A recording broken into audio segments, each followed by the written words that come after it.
I'm entering a new phase of my career here, what I laughingly refer to as my career. The first example of it, which will come out in Lady Churchill's, I'm assuming, was the story. Did you ever read it, Eileen? The story. Which one? Story I wrote it, the one about the Billy the Kid, Ben-Hur story, right? Yeah. Okay, that's the one. That's the one they're gonna do.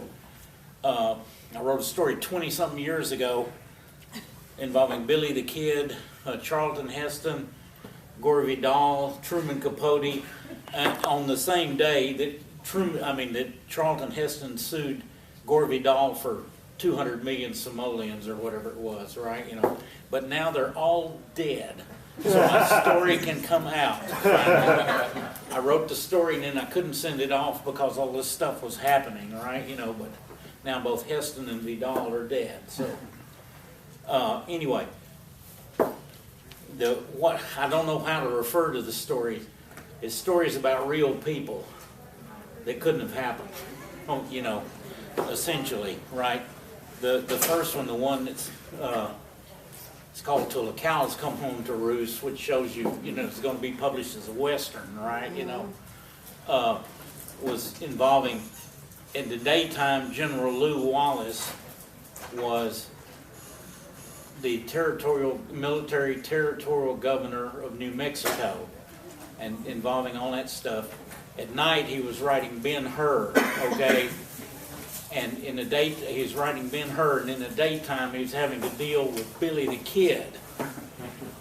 This is all true, you know, it's all true. And one of the things in the story I did was everything in Ben-Hur has an exact counterpart in the Lincoln County War. I'm not making this up, right?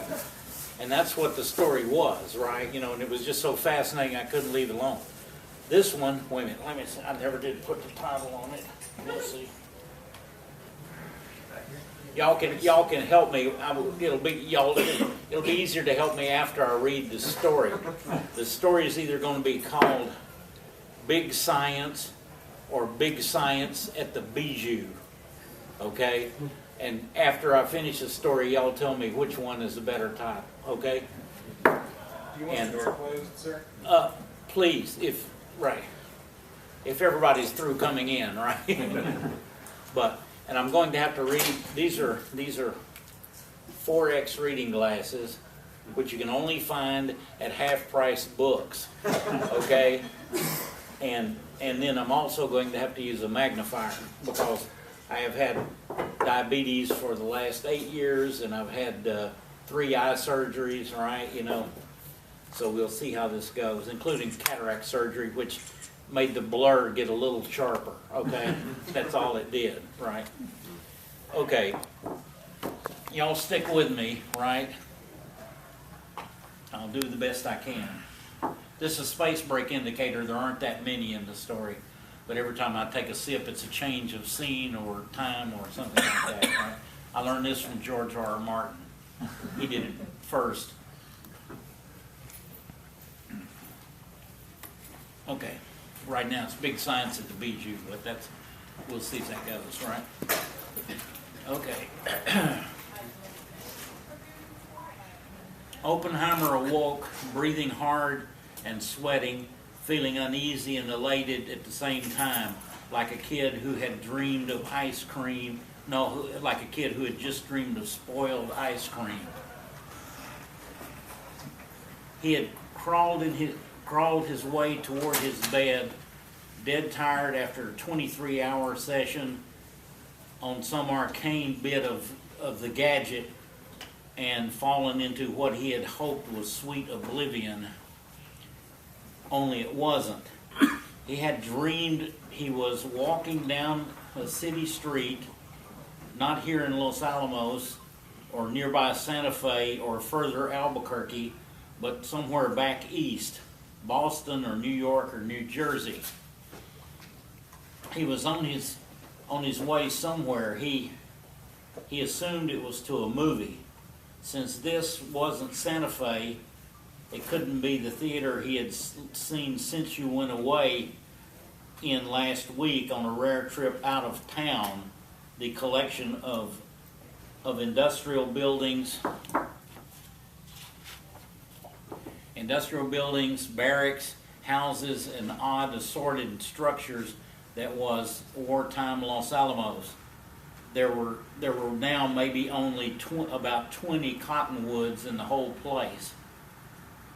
He passed some bars and juke joints in his dream, and the sound coming out wasn't Benny Goodman or Tommy Dorsey, but the kind William Bendix referred to in some movie as monkey music. It was loud, discordant, and had the 4/4 signature. The crowds were headed toward a brightly lighted distant corner. Not a mob scene like at a Louis Armstrong concert, but people just out for something that turned out to be the same thing. He moved in the dream as he sometimes did when dreaming, and sometimes when the dreams became too boring from repetition or frustration, he would wake himself from it figuring, why bother?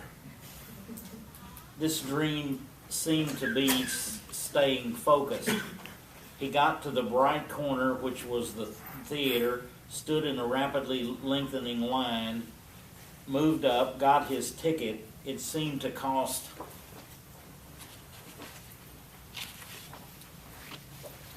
more than the normal 25 cents.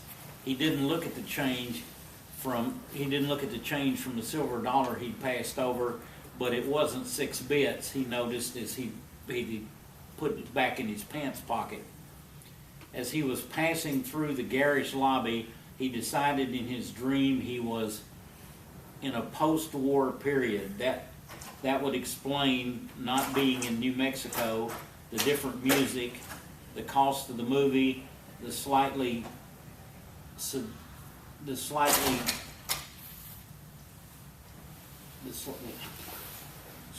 seedier clothes on the crowd. Many men, himself included, were without hats and in short sleeves. In his dream, Oppenheimer was at the edge of the crowd, looking at lobby cards and stills from coming attractions. Some of the actors were in him were recognizable, but now older and in different kinds of movies than he was used to. At one point, he passed a small table with a cardboard stand-up of a blown-up lemon Jello box with a sign, "Mom, have you entered the Jello Fruit Up the Holidays recipe contest yet? First prize $100 cash and a year's supply of delicious Jello." and art showing Grandma bringing in a giant cooked turkey to the table, and Mom bringing some ungodly Jello concoction in a bundt cake pan beside her. For some reason, the display filled Oppenheimer with a feeling of dread. He walked dreamlike halfway down the house and chose an aisle seat at the left middle of the 1/4, 1/2, 1/4 rows of seats.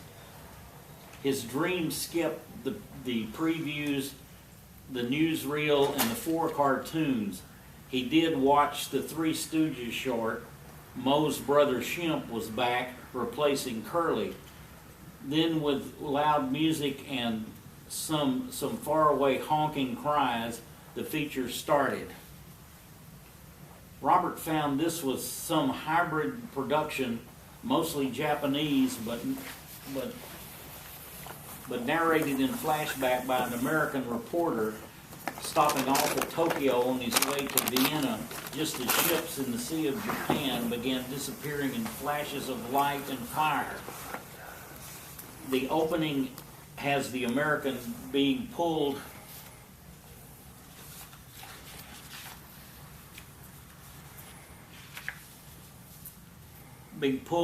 out from under the rubble of the news service building he was reporting from and taken to a hospital where he finds the daughter of an old friend helping the nurses. The old friend, the chief scientist, is, in the dream logic of the Dream movie, a paleontologist, because a paleontologist will be needed in the investigation of ships exploding in fire.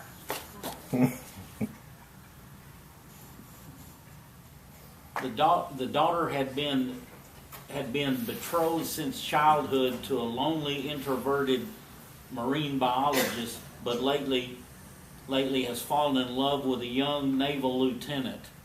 This is when Opie, in his dream, begins to question his own narrative engine. The Japanese seem to have been rearmed after the war, for this is surely 10 or so years onwards, and moreover seem to be provided with the latest U.S. military weapons. Eventually the movie turns into a film very much like King Kong, which Robert had seen 10 years ago when he was 29. There's even an island where the natives,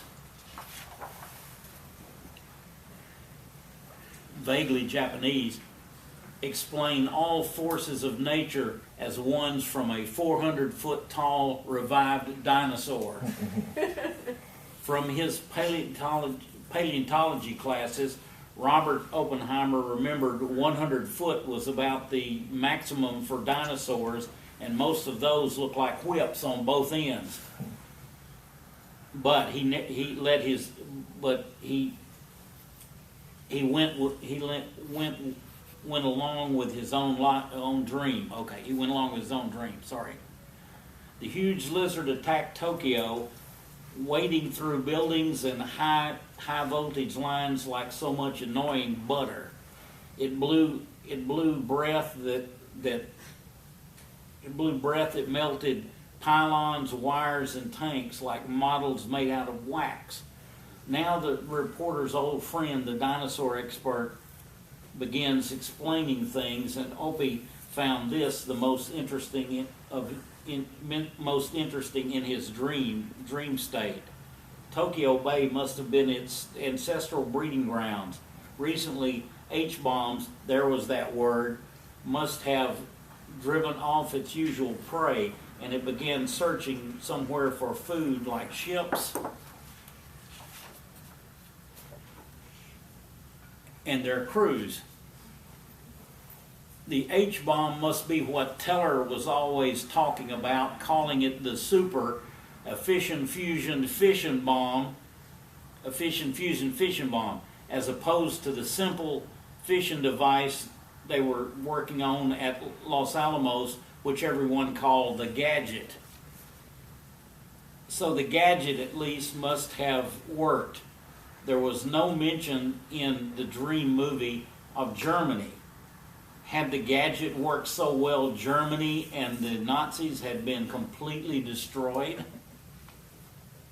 But the film, in Opie's mind, implied at least a few gadgets had been used on the Japanese.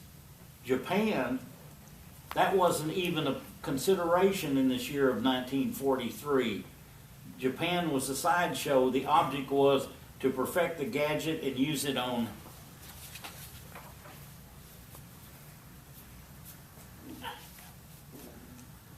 the Nazis, on the Nazi bastards before they got one of their own and dropped it on Stalin, Churchill, and Roosevelt at one of their big three get-togethers. But not Japan. The movie went on to show the large lizard not being stopped by any weapon used on it. Then the introverted and one-eyed marine biologist, the chief paleontologist's daughter used to be engaged to, showed her something he dropped into a nearby aquarium, turning the swimming fish to floating skeletons.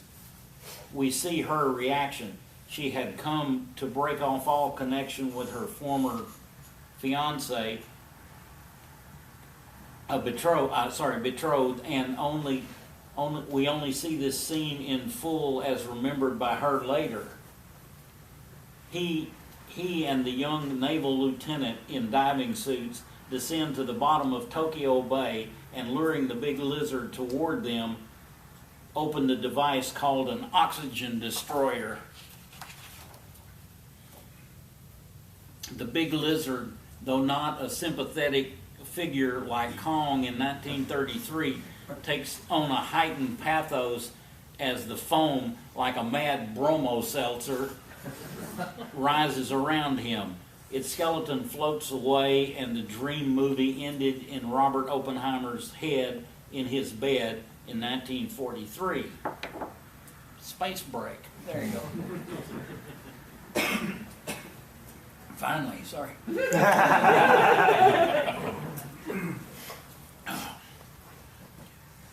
Opie was 6'4" and never in his life weighed more than 125 pounds. Enrico Fermi had said he looked like he had blown in like a tumbleweed from on the last breath of wind, and that the next would take him far beyond the horizon. Only the weight of his intellect held him to the ground.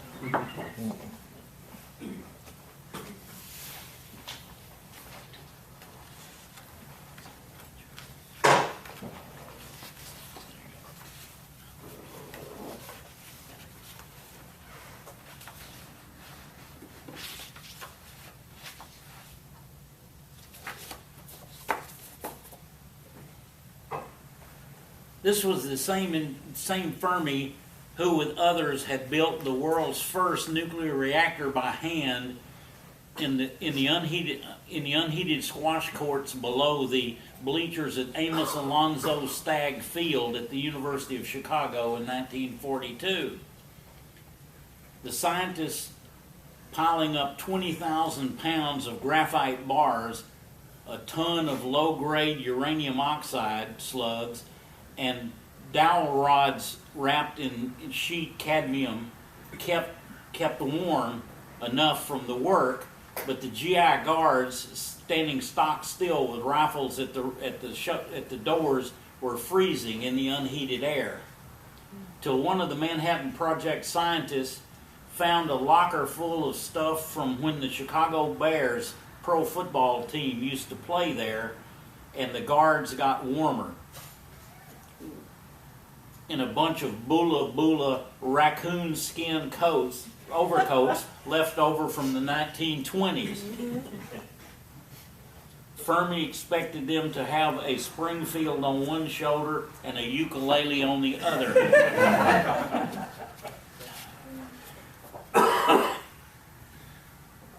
But warm was warm.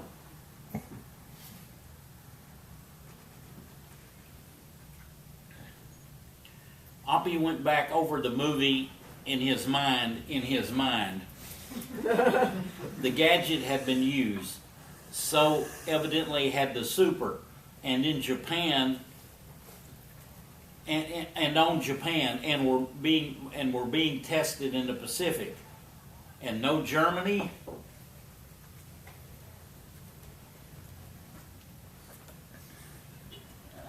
He finished up a cigarette, one of Segre's class Chesterfields, and looked out of the window at the westering moon. He remembered the days when the project had been given the cover name, the Department of Substitute Materials, as if they were the guys, due to wartime shortages, who were finding ways to turn Texas crude oil into grade A butter, or get people with Victory Gardens to transform American Beauty roses into truck tires. That had lasted about 3 months till people kept calling, writing, and dropping by the Washington office with their crackpot ideas of how to defeat the Japanese rats. So the government created a real DSM so the physicists could get back to their real work, it is having a fission bomb shake hands with Hitler. So that part could go on.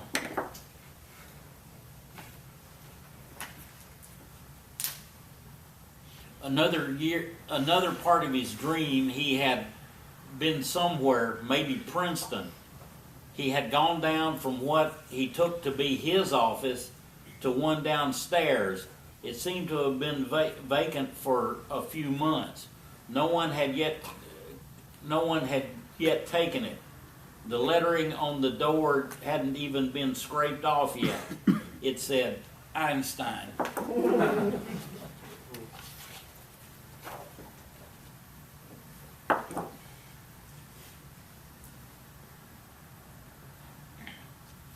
He would tell Fermi and a few others about the dream, but certainly not General Groves, who would be all over it like a duck on a June bug.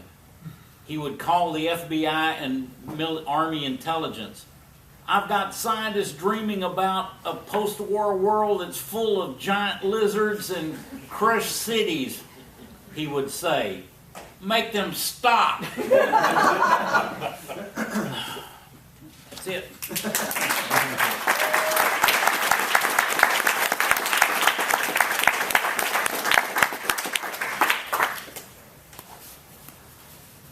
Thank y'all very much for coming.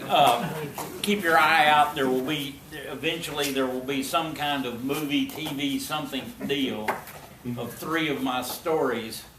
They're being produced by George R.R. Martin, and the screenplays are done right now. The 3 stories are Night of the Cooters, Ugly Chickens, and Mary Margaret Road Grader.